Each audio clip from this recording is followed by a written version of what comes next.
नमस्कार। चलिए आज एक ऐसी कहानी की दुनिया में चलते हैं जहां लालच और फर्ज के बीच की टक्कर होती है। और इस टक्कर के बीच में है एक आत्मा जो अपने इंसाफ के लिए भटक रही है। ये कहानी है रात के उस मुसाफिर की जिसके अंधेरे में एक बहुत गहरा राज छुपा है। तो कहानी की शुरुआत होती है रुद्रपुर गांव से। सोचिए, अमावस की रात है, मूसलाधार बारिश हो रही है और जब जब बिजली कड़कती है तो गांव की अंधेरी गलियां कांप उठती हैं। माहौल एकदम डरावना है। और यहीं हमारी कहानी के हीरो विवेक की एंट्री होते है।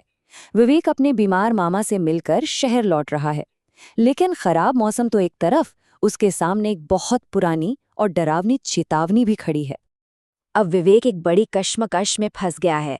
एक तरफ है मामा जो कह रहे हैं कि कालिया घाट वाले शापित शमशान के रास्ते से बिल्कुल मत जाना, और दूसरी तरफ है ऑफिस की टेंशन, क्योंकि शहर जाने वाली आखिरी ट्रेन पकड़नी ही पड़ेगी। और जैसा कि अक्सर ऐसी कहानियों में होता है, स्टेशन पहुंचने की जल्दी में विवेक अपने दिल के डर को किनारे कर देता है। वो वही छोटा और मना किया हुआ रास्ता चुन लेता है। उसे जरा भी अंदाजा नहीं था कि ये एक फैसला उसकी पूरी जिंदगी बदलने वाला है। और ठीक तभी, जैसे मानो किस्मत ने ही उसे भेजा हो, अंधेरे में उसे एक रिक्शा नजर आता है। विवेक के लिए तो ये किसी भी हाल में स्टेशन पहुंचने का जरिया था, तो वो उस चुपचाप से दिखने वाले रिक्शा वाले को शमशान के गेट तक चलने के लिए राजी कर लेता है। सफर शुरू तो होता है, लेकिन ये कोई आम सफर नहीं था। रिक्शा वाला अजीब अजीब बातें कर रहा था, जिससे विवेक का दिल दहलने लगा। मतलब वो न सिर्फ विवेक का नाम जानता था, बल्कि उसने ये भी कहा कि वो शमशान जा रहा है किसी मरे हुए की अमानत लेने। विवेक के मन में डर अब गहराता जा रहा था। खैर, सफर शमशान घाट पर खत्म होता है। रिक्शा वाला अंधेरे में ऐसे गुम हो जाता है जैसे वो वहां कभी था ही नहीं, और विवेक अपने बढ़ते हुए डर के साथ अकेला उसका इंतजार करने पर मजबूर हो जाता है। जब काफी देर हो जाती है तो विवेक हिम्मत करके शमशान के अंदर जाता है, और जो नज़ारा उसकी आंखों के सामने आता है वो उसके होश उड़ा देता है।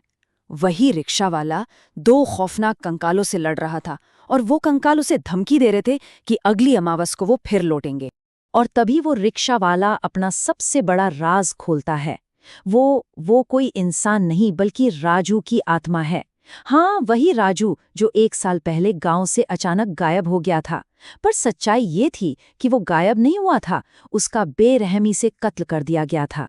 तो राजू की कहानी भी बड़ी दुख भरी थी। हुआ ये था कि 1 साल पहले गांव के मुखिया ने उसे मंदिर के सोने की मोहरें शहर ले जाने को दी थीं।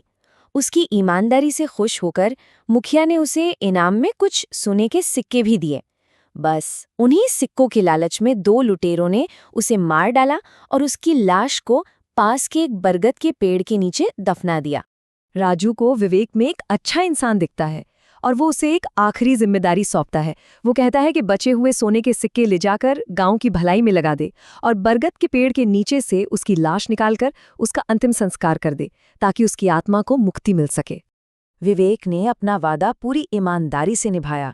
उन सिक्कों से गांव में एक अस्पताल बनवाया और राजू का अंतिम संस्कार भी पूरी विधि विधान से किया।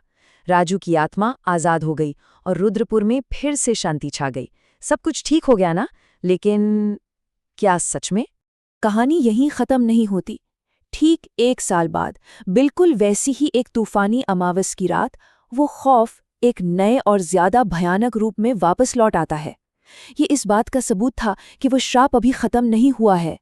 इस बार जो खौफ लौट के आता है वो अपने साथ कुछ नए और ज्यादा खतरनाक इशारे लेकर आता है। अचानक पूरे गांव की बिजली चली जाती है। विवेक की खिड़की पर एक डरावनी परछाई दिखती है और मुखिया के परिवार की पुश्तैनी अंगूठी कीचड़ में पड़ी मिलती है।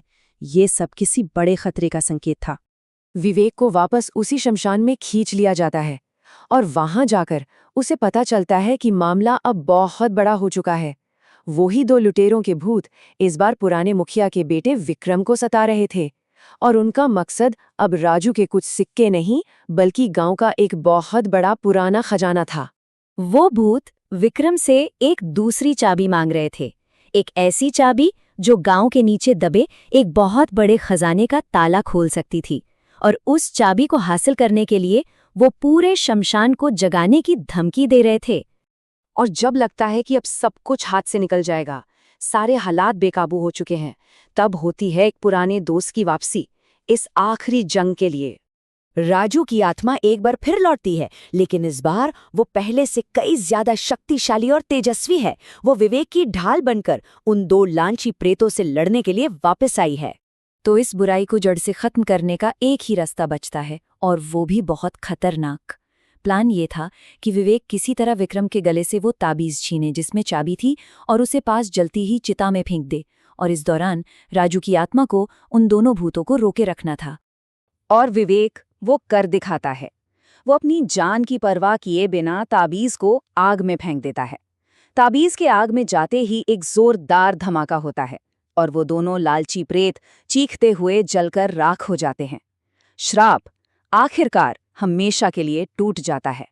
और जाने से पहले राजू जो आखिरी बात कहता है, वही इस पूरी कहानी का निचोड़ है। वो हमें याद दिलाता है कि असली भूत बाहर नहीं, बल्कि हमारे अपने अंदर का लालच होता है, और हमें उसी से बचकर रहना है।